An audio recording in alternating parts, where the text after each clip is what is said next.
Captain Marcus Chen had seen plenty of debris fields in his 15 years hauling cargo across the outer systems, but nothing quite like this one.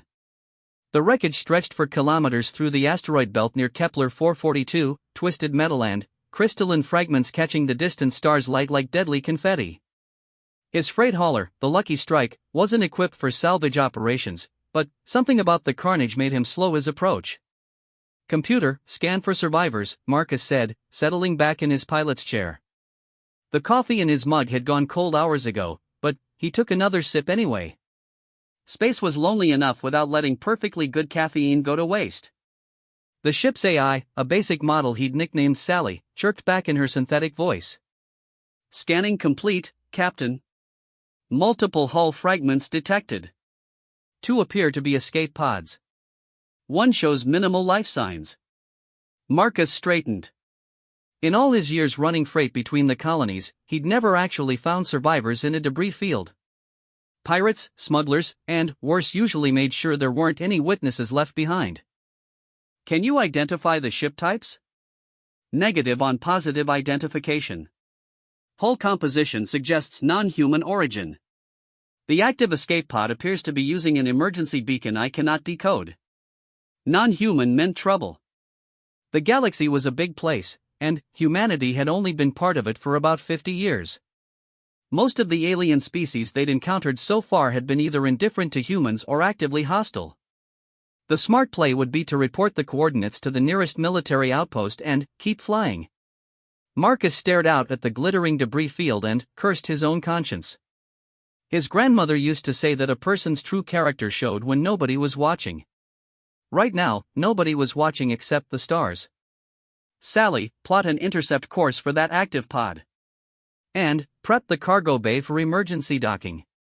"Captain, I must remind you that protocol requires—" "I know what protocol requires," Marcus interrupted. "Do it anyway." The Lucky Strike wasn't built for delicate maneuvers, but Marcus had been flying her for 8 years and knew every quirk in her navigation system.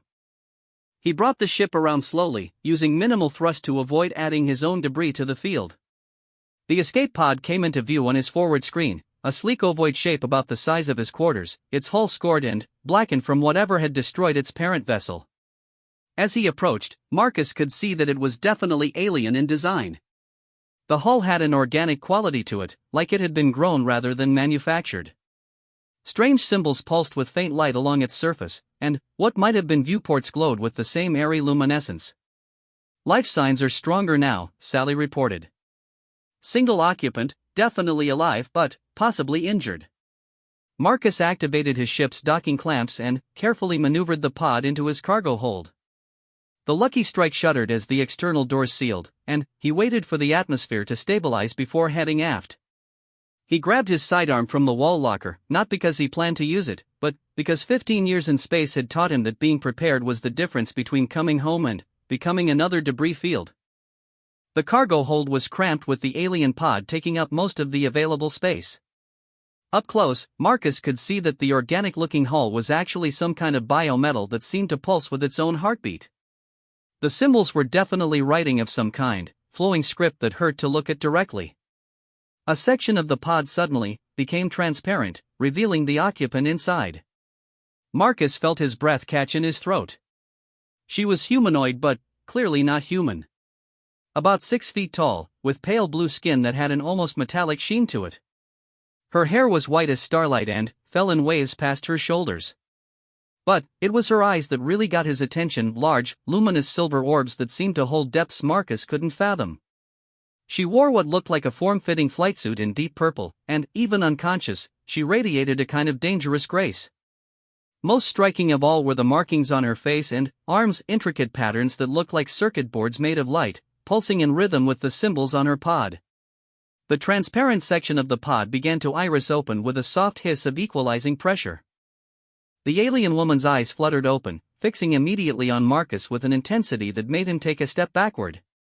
She sat up smoothly, too smoothly for someone who just survived a ship destruction, and spoke in a voice like music played on crystal chimes. The words meant nothing to Marcus, but the tone was unmistakably commanding. "Sorry," Marcus said, holding up his hands to show he was unarmed. "I don't understand. Do you speak standard?" The woman tilted her head, studying him with those impossible silver eyes. When she spoke again, it was in accented but clear standard. "You are human." "That's right. Name's Marcus Chen. I found your pod in the debris field and brought you aboard my ship. Are you injured?" She climbed out of the pod with fluid grace, and Marcus noticed that she was taller than he'd first thought. She had to duck slightly to avoid hitting her head on the cargo bay ceiling. "I am unharmed. You rescued me." "Just doing what anyone would do," Marcus said, though they both knew that wasn't true. "What happened to your ship?" The woman's expression darkened, and the light patterns on her skin pulsed faster. "Destroyers. The Vectan Empire found our convoy despite our stealth measures. They showed no mercy." Marcus had heard whispers about the Vectan Empire in spacer bars throughout the outer systems. A militant species that was supposedly expanding their territory by wiping out anyone who got in their way. Most humans thought they were just ghost stories told to scare rookie pilots. "I'm sorry for your loss," Marcus said. "My name's Marcus, by the way. What should I call you?" "I am Lyralii of the Astral Guard," she said, and there was pride in her voice despite her circumstances. "First Wing Commander of the Third Fleet." A military officer. That explained the way she carried herself. "Well, Commander, you're safe now. I can drop you off at the nearest human station, or if you tell me where your people are, no." The word came out sharper than glass. "I cannot return to my people without completing my mission." "What mission?" Lyralii's silver eyes studied Marcus for a long moment, as if she was making some kind of calculation. The convoy was carrying colonists to a new world. "Families, children, the future of my people. The Vectan destroyed most of the ships, but some escape pods may have reached the planet's surface. I must find them." Marcus felt his heart sink. "Commander, I'm just a freight hauler. I don't have the equipment for a search and rescue operation, and I definitely don't have the firepower to take on an empire." "You have a ship," Lyralii said simply. "And you have something my people prize above all else." "What's that?" "Courage. You risked your life to save a stranger. My sensors show this vessel is not military, yet you came for me anyway." She stepped closer, and Marcus caught a scent like ozone and starlight. "In my culture, such bravery creates a debt that must be repaid." Marcus felt distinctly uncomfortable under her intense gaze. "Look, I appreciate the sentiment, but I really can't. The planet is 3 days' flight from here," Lyralii continued as if he hadn't spoken. "The Vectan will not expect a human ship. We can reach the surface undetected, locate any survivors, and extract them." "We?" Marcus shook his head. "I never agreed to any we. I pulled you out of a debris field, that's where my involvement ends." Lyralii moved even closer, close enough that Marcus could see his reflection in her silver eyes. "Your people have a saying, do they not? In for a penny, in for a pound? How do you know human sayings?"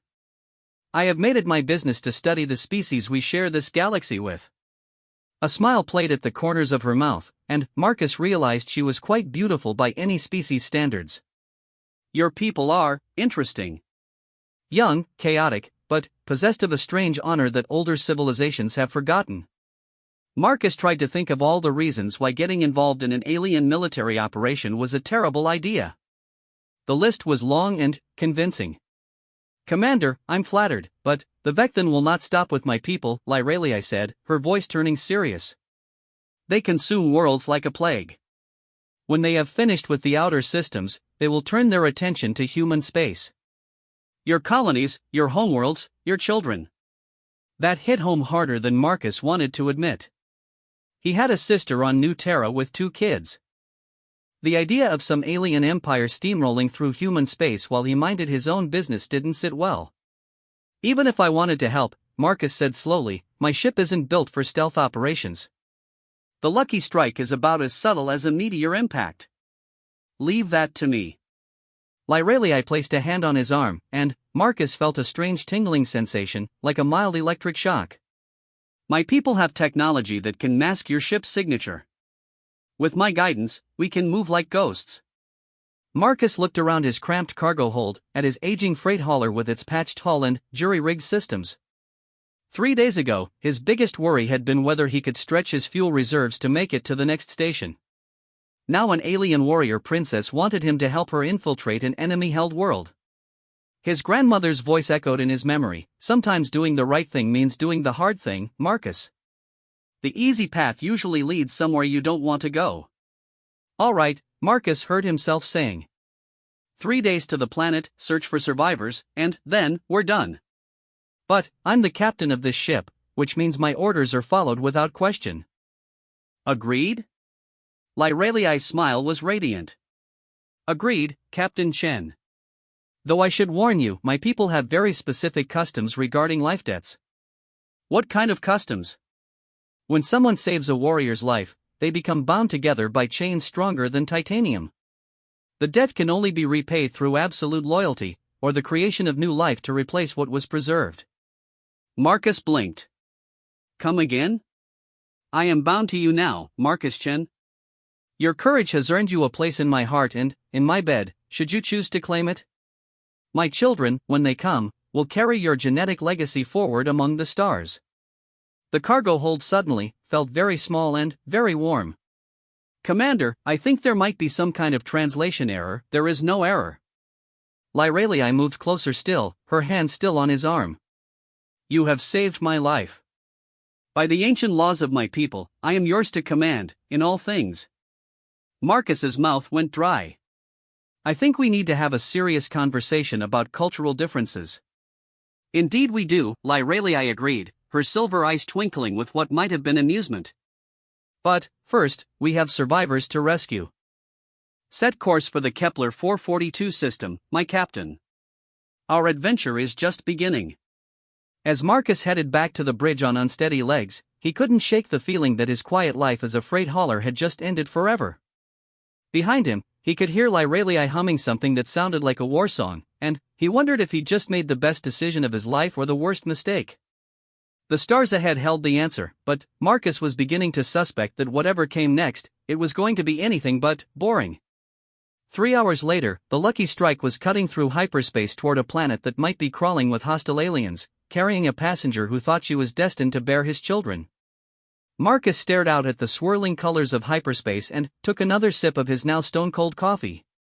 Just another day in the life of a freight hauler, he muttered to himself, and tried not to think about Lyraliai's silver eyes or the way she'd smiled when she talked about children carrying his genetic legacy. This was going to be a very interesting 3 days. The Lucky Strike dropped out of hyperspace at the edge of the Kepler 442 system with barely a shudder. Marcus had to admit that whatever modifications Lyraliai had made to his ship's drive systems during their 3-day journey had improved performance considerably. His old freight hauler was running smoother than it had in years. Passive sensors show multiple Vecthan vessels in orbit around the fourth planet, Lyraliai reported from the co-pilot's seat she'd claimed as her own. Over the past 3 days, she'd somehow managed to integrate her technology with his ship's systems, creating displays and controls that looked like they belonged in a much more advanced vessel. Marcus studied the tactical display she'd conjured up. 3 massive warships hung in orbital formation around a blue-green world that looked almost Earth-like from this distance. The ships themselves were ugly things, all sharp angles and weapon ports, like someone had decided to build spaceships out of pure malevolence. "Those are Vecthan dreadnoughts," Lyraliai said, her voice tight with old anger. "Each one carries enough firepower to glass a continent. They are the Empire's primary tools of conquest. And we're going to sneak past them in a freight hauler," Marcus said. "This keeps sounding better and better." Lyraliai's hand moved over her newly installed control panel, and Marcus felt the ship's signature change. On his instruments, the Lucky Strike suddenly appeared to be nothing more than a piece of drifting space debris. "My people's stealth technology is far superior to anything the Vecthan possess. We are invisible to their sensors." Marcus hoped she was right. The dreadnoughts looked like they could turn his ship into component atoms without even noticing. "What's our approach vector?" "The planet has 2 small moons. If we use them for cover and approach from the shadow side, we can reach the atmosphere undetected." Lyraliai's fingers danced over her controls with practiced grace. My escape pod sensors recorded the approximate landing sites of other survivors before my ship was destroyed. We can begin our search there. The next 2 hours were the longest of Marcus's life. Flying through a hostile star system while trying to remain invisible required every bit of skill he'd accumulated in his years as a pilot. The Lucky Strike moved like a ghost between the system's asteroids and debris, sliding through blind spots in the Vecthan sensor networks with heart-stopping precision. As they approached the planet, Marcus could see evidence of the recent battle. Burning wreckage dotted the orbital space, the remains of Lyraliai's convoy scattered like broken toys. Some of the debris was still glowing with residual heat from weapon impacts. There, Lyraliai whispered, pointing to a section of the planet's surface visible through the forward viewport. Those impact sites matched the trajectory calculations for the escape pods. If any of my people survived, they will be in that region. The planet's surface was a patchwork of forests, mountains, and grasslands that reminded Marcus of the colony world where he'd grown up. It looked peaceful from orbit, but he could see the dark scars where escape pods and ship fragments had crashed into the landscape like falling stars. Beginning atmospheric entry, Marcus announced, adjusting the ship's angle to minimize their sensor signature. The Lucky Strike shuddered as she hit the outer atmosphere, and Marcus fought to keep her steady as they descended through layers of cloud cover. When they finally broke through the clouds at 3,000 feet, Marcus could see their destination clearly. A vast forest stretched to the horizon, broken by a river that wound through the landscape like a silver snake. Scattered throughout the tree line were the unmistakable signs of crash sites, burned clearings where escape pods had come down hard. There, Lyraliai said, her voice tight with emotion. I can see at least 4 pod sites from here. Setting us down near the largest impact crater. Marcus brought the Lucky Strike down in a natural clearing about half a kilometer from the nearest crash site. The ship's landing gear extended with their usual mechanical groan, and he felt the familiar thump as they touched down on solid ground. Atmosphere is breathable for both our species, Lyraliai reported, already moving toward the exit. Temperature is mild, gravity is 0.8 standard. A pleasant world, if not for the circumstances. Marcus grabbed his emergency kit and followed her to the cargo bay. What exactly are we looking for? I mean, if your people survived the crash, wouldn't they try to signal for rescue? Lyraliai paused at the airlock controls, her expression darkening. My people are warriors, Marcus, but the convoy was carrying civilians. Families who were fleeing the war zones to establish a new colony. They would have had minimal survival training and limited equipment. The airlock cycled open, and they stepped out into alien sunlight. The air smelled of pine and wildflowers, with an underlying ozone scent that reminded Marcus of summer thunderstorms. If not for the crashed alien technology scattered around them, it could have been any colony world in human space. The nearest crash site was a blackened crater surrounded by twisted metal and crystalline fragments. Marcus could see where an escape pod had torn through the forest canopy, leaving a trail of destruction that ended in a smoking hole in the ground. Pod integrity is compromised, Lyraliai said, running her hands over the wreckage. But the emergency beacon is still active. Someone survived the initial impact. Marcus studied the ground around the crash site.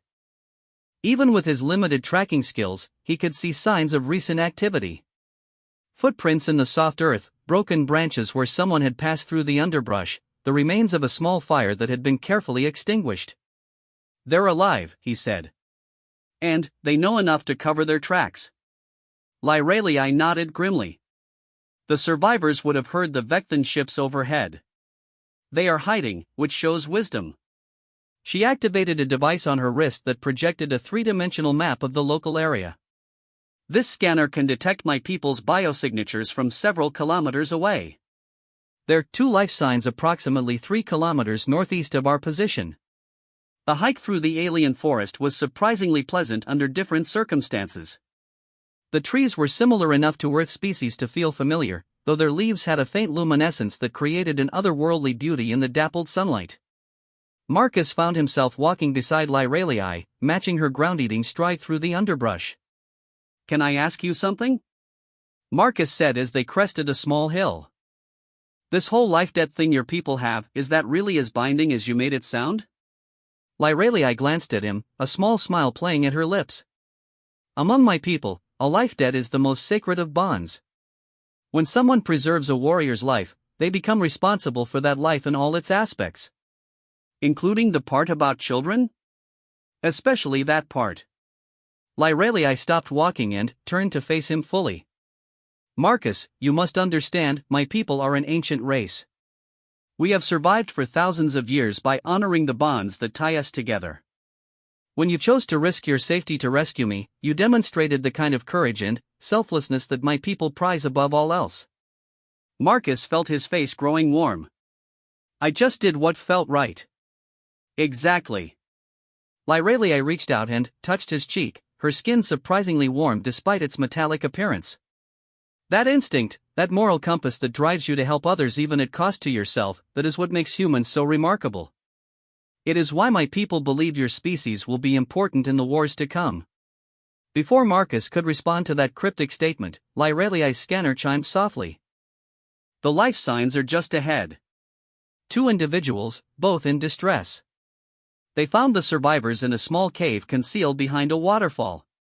An adult and what appeared to be a child, both of Lyrelii's species, huddled together in the damp darkness. The adult was clearly injured, with burns along one arm and a makeshift bandage around their head. The child couldn't have been more than 10 years old in human terms, with the same silver eyes and pale blue skin as Lyrelii, but smaller and more fragile. Peace, Lyrelii called softly in her own language as they approached. I am Lyrelii of the Astral Guard. You are safe. The adult survivor looked up sharply, and Marcus could see the relief flood their features as they recognized Lyrelii's uniform markings. A rapid conversation in their musical language followed, with the adult gesturing toward the child and, then, toward the sky where the Vectan ships waited. What are they saying? Marcus asked. This is Carrion, a civilian engineer who was part of the colony expedition. The child is Zeph, Carrion's offspring. Lyrelii's expression was grim. They confirmed that the Vectan attacked without warning or provocation.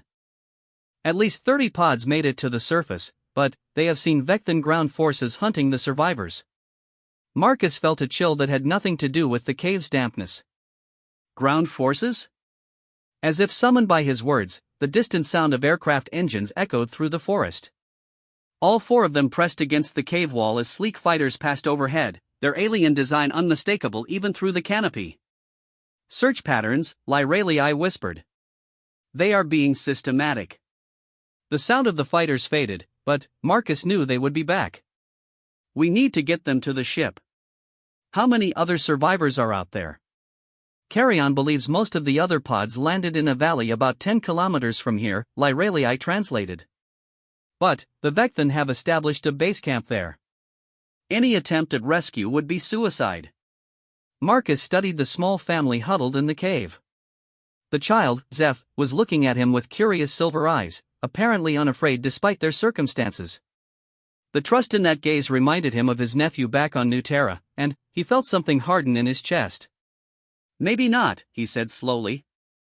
Your people's stealth technology, does it work on personal equipment, or just ships? Lyrelii's eyes widened as she understood what he was suggesting. Marcus, no. The risks are too great. We can't leave them, Marcus said firmly. And, you know as well as I do that the Vectan won't stop hunting until they find every survivor. This is our only chance. Over the next hour, they worked out a plan that was either brilliant or completely insane. Using Lyrelii's technology, Marcus would infiltrate the Vectan base camp while cloaked from their sensors. Meanwhile, Lyrelii would guide the scattered survivors to a rendezvous point near the Lucky Strike, using her knowledge of the forest and her people's communication protocols. This is madness, Lyrelii said as she calibrated a personal stealth generator for Marcus to wear. You are not a soldier. No, Marcus agreed, checking his sidearm and emergency kit. But I am stubborn. And sometimes that's just as good. As he prepared to leave the cave, Lyrelii caught his arm. Marcus, if something happens to you, it won't, Marcus said with more confidence than he felt. I've got too much to live for now. He meant it as a light comment, but Lyrelii's expression grew serious. Yes, she said softly. You do. The personal stealth field felt strange, like being wrapped in static electricity. Marcus could see his own hands and feet, but, according to Lyraliai's instruments, he was completely invisible to sensors and nearly so to the naked eye. The hike to the Vecthan base took 2 hours through increasingly dense forest. As he approached the coordinates Lyraliai had given him, Marcus could hear the sound of machinery and alien voices. He crept to the edge of a natural ridge and looked down into what had once been a peaceful valley. The Vecthan had transformed the area into a military outpost with ruthless efficiency. Prefabricated buildings dotted the valley floor, connected by well-worn paths. Armored vehicles moved between structures with purposeful intent. And, in the center of it all, Marcus could see what had to be a detention facility, a series of energy cages that glowed with ominous purple light. Inside those cages were Lyraliai's people. Men, women, and children, all prisoners of an empire that viewed them as nothing more than obstacles to expansion. Marcus counted at least 20 survivors, maybe more. Getting them all out would be impossible, unless he could create enough of a distraction to cover their escape. He studied the base layout for several minutes, noting the placement of guards, the location of what looked like a command post, and, most importantly, the massive fuel depot that supplied the Vecthan vehicles. If that depot were to experience a catastrophic explosion at just the right moment. Marcus smiled grimly and began working his way down toward the enemy camp. His grandmother had been right about doing the right thing being hard. She just hadn't mentioned it would also be this terrifying. As he moved through the shadows toward his target, Marcus found himself thinking about Lyraliai's silver eyes and her talk of children carrying his genetic legacy among the stars. 3 days ago, such thoughts would have seemed absurd. Now, creeping through an alien military base to rescue prisoners from a hostile empire, they seemed like the most natural thing in the universe. The galaxy was a big, dangerous place. Maybe it was time someone taught these Vecthan that humans didn't back down from a fight, no matter how outgunned they might be. The fuel depot loomed ahead, guarded by a single sentry who never saw the invisible human approaching with a demolition charge and a reckless determination to do what was right. Behind him in the detention cages, Lyraliai's people waited for a rescue they didn't even know was coming. And, somewhere in the forest, Lyraliai herself was gathering the scattered survivors, trusting a human freight hauler to pull off the impossible. Marcus checked the timer on his improvised bomb and smiled. Sometimes the impossible just needed the right person to believe it could be done. The explosion, when it came, lit up the valley like a second sun. The explosion turned night into day across the valley. Marcus felt the heat wash over him even from his concealed position 300 meters away as the Vecthan fuel depot erupted in a pillar of flame that reached toward the alien stars. Secondary explosions rippled through the enemy camp as stored ammunition and vehicle fuel tanks caught fire, creating a chain reaction of chaos that lit the forest canopy with dancing shadows. The effect on the Vecthan soldiers was immediate and exactly what Marcus had hoped for. Alarms screamed across the base as uniformed figures rushed toward the burning depot, abandoning their posts to fight the spreading fires. The guards at the detention facility ran toward the explosion, leaving the energy cages unattended for the first time since the prisoners had been captured. Marcus sprinted across the open ground between his hiding spot and the prison complex, the personal stealth field flickering around him as he pushed its systems to their limits. The energy cages were controlled from a central panel that looked like it had been designed by someone with too many tentacles and not enough sense of ergonomic design. Marcus studied the alien controls for precious seconds while the camp burned around him. "Come on," he muttered, trying to make sense of symbols that hurt to look at directly. "Universal translator, don't fail me now." A lucky guess and some aggressive button pushing finally caused the energy fields to flicker and die. The prisoners inside the cages looked up in shock as their barriers vanished, and Marcus quickly disabled his stealth field so they could see him. "Lyraliai sent me," he called out in Standard, hoping at least some of them would understand. "We're getting you out of here." The response was immediate. The prisoners moved with the desperate efficiency of people who had been waiting for any chance at freedom. Adults gathered children, the injured were supported by the able-bodied, and, within minutes Marcus found himself leading a group of 32 rescued aliens through the burning Vecthan camp toward the forest. Getting them out of the immediate area was easier than it should have been. The explosion had created such chaos that the remaining Vecthan soldiers were too busy fighting fires and organizing damage control to notice a group of invisible escapees slipping away into the darkness. Marcus led them through the forest using the route he'd memorized on his approach, pushing the pace as hard as he dared with injured civilians in tow. They were 2 kilometers from the base when Lyralii found them. She materialized out of the forest shadows like a pale blue ghost, her silver eyes reflecting the distant glow of the still-burning fuel depot. Marcus had never been so happy to see anyone in his entire life. "That was incredibly foolish," she said, but her tone was warm with relief and, what might have been pride. "Also brilliant. The Vecthan will be dealing with that fire for hours." "Did you find the other survivors?" Marcus asked as they continued moving through the forest. 14 more, including Carrion and Zeph. They are waiting at the rendezvous point near your ship. Lyralii moved to support an elderly alien who was struggling to keep pace. "All told, we have rescued 46 survivors from the convoy. Not all who escaped the ships, but more than I dared hope for." The hike back to the Lucky Strike took 3 hours, but Marcus barely noticed the time passing. He was too busy marveling at the strange turns his life had taken. 3 days ago, he'd been a simple freight hauler worried about fuel costs and shipping schedules. Now he was leading a column of alien refugees through an enemy-occupied forest while the sky behind them glowed with the light of his sabotage. When they finally reached the ship, Marcus felt a profound sense of relief. The Lucky Strike sat in her clearing like a piece of home, her familiar bulk reassuring after hours of creeping through hostile territory. Lyralii had indeed gathered the other survivors, and Marcus could see small groups of aliens clustered around the ship's loading ramp. "Captain," Lyralii said as they approached the ship, "there is something you should know about my people's customs regarding rescue and sanctuary." Marcus paused in the middle of organizing the loading procedures. "What now?" "When someone provides sanctuary to refugees of our people, especially the families of our warriors, they become family themselves.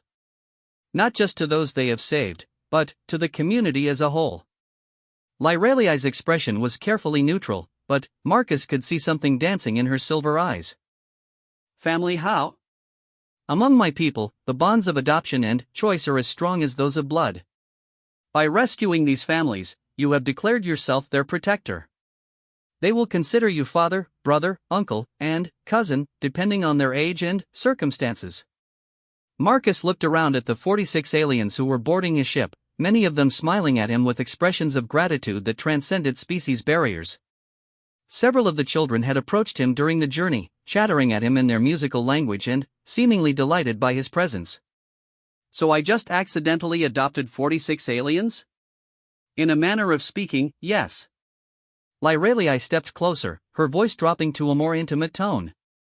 "And, as I am bound to you by life debt, that makes me available to help you manage such a large family." Marcus felt his face growing warm again. "Lyralii, the children will need guidance as they grow. Someone to teach them about the galaxy, about the different peoples they will encounter, about the importance of courage and honor." Her hand found his arm again, that same electric tingle passing between them. "And they will need siblings to play with, to learn from, to grow alongside." "Are you suggesting what I think you're suggesting?" "I am suggesting that fate has brought us together for a reason, Marcus Chen. You have shown my people the best of humanity, courage, compassion, selflessness. These are traits that should be passed on to the next generation." Before Marcus could respond, young Zeph appeared at his side, tugging on his jacket and chattering in their language. Lyralii translated with a smile. "Zeph wants to know if you will teach them how to fly a spaceship. They think you are the bravest pilot in the galaxy." Marcus looked down at the child's eager silver eyes and felt something shift in his chest. "Tell Zeph that I'd be honored to teach them. All of them, if they want to learn." As the Lucky Strike lifted off from the alien world with her unexpected cargo of refugees, Marcus stood on the bridge watching the Vecthan ships grow smaller in the distance. Lyralii was beside him, her fingers dancing over the control displays as she masked their departure with her people's stealth technology. "The Vecthan will not follow us," she said confidently. "They are too busy dealing with the damage you caused to their base. By the time they organize a pursuit, we will be long gone." "Where exactly are we going?" Marcus asked. "I mean, I'm happy to help, but my ship isn't designed to transport this many people indefinitely. There is a human colony world called New Avalon, 3 days' journey from here. They have agreed to provide temporary sanctuary while we contact the Astral Guard for evacuation. Lyraliai's smile was radiant. It seems that word of your rescue mission has already reached my people's high command. You are something of a hero, Captain Chen. Great, Marcus muttered. Just what I needed. Over the next 3 days, the Lucky Strike was transformed into something Marcus had never experienced before, a home filled with family. The alien refugees had turned his cargo holds into communal living spaces, and the corridors rang with laughter and conversation in their musical language. The children, especially, seemed to have adopted Marcus as their personal hero, following him around the ship and pestering him with questions about everything from hyperspace navigation to human mating customs. Lyraliai, meanwhile, had taken to spending her evenings with Marcus in his quarters, sharing stories of her people's history and culture while the ship hummed through hyperspace. Their conversations had grown increasingly personal, and Marcus found himself looking forward to their time together with an intensity that surprised him. My people have a saying, Lyraliai said on their final night before reaching New Avalon. The stars do not shine for themselves, but to light the way for travelers in the dark. That's beautiful, Marcus said. What does it mean? It means that sometimes the most important thing we can do is help others find their path, even if it takes us far from our own planned destination. She moved closer on the small couch in his quarters, her shoulder touching his. 3 days ago, you were a simple freight hauler. Now you are the savior of my people, the father of 46 adopted children, and the man I have chosen to build a future with, if you will have me. Lyraliai's silver eyes were luminous in the dim lighting of his quarters. Marcus Chen, I am asking you to marry me by the customs of my people. To bond with me, to raise children with me, to stand beside me as we face whatever challenges the galaxy may bring. Marcus stared at her, his mind reeling. Lyraliai, we've only known each other for 6 days. Among my people, the heart knows its match within moments. Everything else is simply detail. She took his hands in hers, her skin warm and electric against his. You risked your life to save strangers. You adopted 46 refugees without a second thought. You destroyed an enemy base to rescue people you had never met. These actions tell me everything I need to know about the man you are. Marcus looked into those impossible silver eyes and realized that somewhere between the debris field and the burning Vecthan camp, his quiet life as a freight hauler had ended forever. In its place was something bigger, more dangerous, and infinitely more rewarding. The life debt thing, he said slowly. Is that really how this started, or was it just an excuse? Lyraliai's smile was radiant. Perhaps a little of both. My people's customs are real, Marcus, but they exist for a reason. They help us recognize when the universe brings us something precious that we might otherwise overlook. And if I say yes? What happens then? Then, we face the future together. My people's war with the Vecthan is far from over, and humanity will inevitably be drawn into the conflict. When that time comes, we will need leaders who understand both species, who can build bridges between worlds. Lyraliai's grip on his hands tightened. We will need children who carry the best of both our peoples, who can help build a galaxy where courage and compassion triumph over conquest and cruelty. Marcus thought about his old life, the endless freight runs, the lonely years in space, the steady decline into comfortable mediocrity. Then, he thought about the past week, the adventure, the purpose, the sense that he was finally doing something that mattered. The kids will need a stable home, he said finally. And proper education. And probably therapy after what they've been through. Is that a yes, Marcus Chen? Marcus looked around his quarters, which would soon be filled with the laughter and chaos of a very large, very unusual family. It's a yes, Lyraliai of the Astral Guard. Though I should warn you, I have absolutely no idea what I'm doing. Neither do I, Lyraliai admitted, pulling him closer. But we will learn together. After all, the stars do not shine for themselves. The next morning, the Lucky Strike dropped out of hyperspace at New Avalon to find a small fleet of Astral Guard ships waiting to greet them. The refugees were transferred to their people's vessels amid tearful goodbyes and promises to stay in touch. Several of the children extracted solemn promises from Marcus that he would visit them once they were settled in their new homes. As the alien ships prepared to depart, Lyraliai stood beside Marcus on the bridge of his freighter, now wearing a simple white dress that had been among the refugees' belongings. In her hands was a circlet of woven metal that seemed to pulse with its own inner light. "This is a bonding crown," she explained. "When two people of my species choose to join their lives, they create something like this together. But, since you are human, I made this one myself, incorporating elements of both our people's traditions." Marcus examined the circlet, noting how the metal seemed to shift and flow like liquid starlight. "It's beautiful. What do I do with it?" "You place it on my head, and I place its match on yours." Lyralii produced a second circlet, this one clearly designed for a human. "Then, we speak the words that will bind our lives together, witnessed by the stars themselves." The ceremony was simple but profoundly moving. As the words of bonding were spoken in both their languages, Marcus felt something fundamental shift in his understanding of himself and his place in the universe. He was no longer just Marcus Chen, freight hauler. He was Marcus Chen, husband, father, bridge between worlds. As the Astral Guard fleet jumped to hyperspace, carrying their rescued people to safety, Lyralii settled into the co-pilot's chair that had become permanently hers. "So, husband," she said with a smile that could have powered a small star, "where shall we go for our honeymoon?" Marcus looked out at the vast star field ahead of them, full of infinite possibilities and unknown adventures. Somewhere in that cosmic tapestry was the future they would build together, a future filled with purpose, family, and the kind of love that transcended species barriers. "Anywhere you want," he said, taking her hand in his. "We've got all the time in the universe."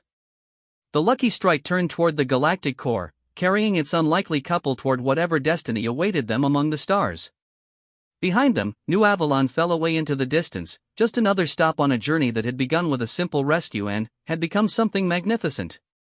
In the cargo hold, Lyralii had installed a small shrine where they could honor the memory of those who hadn't survived the Vecthan attack. Fresh flowers from New Avalon's gardens sat before images of the lost, a promise that their sacrifice would not be forgotten. And, in the ship's newly converted family quarters, cribs and children's furniture waited for the offspring who would someday carry the best of both their species into an uncertain but hopeful future. Marcus Chen had rescued an alien fighter and gained a wife, a purpose, and a family larger than he had ever imagined possible. It wasn't the quiet life he had planned, but, as he watched Lyralii humming her people's songs while she calculated their next jump coordinates, he realized it was exactly the life he was meant to live. The galaxy was vast and full of dangers, but it was also full of wonders. And, somewhere among the stars, their children would grow up knowing that courage and compassion could triumph over any darkness the universe might offer. The Lucky Strike jumped to hyperspace, carrying love and hope toward whatever adventures lay ahead.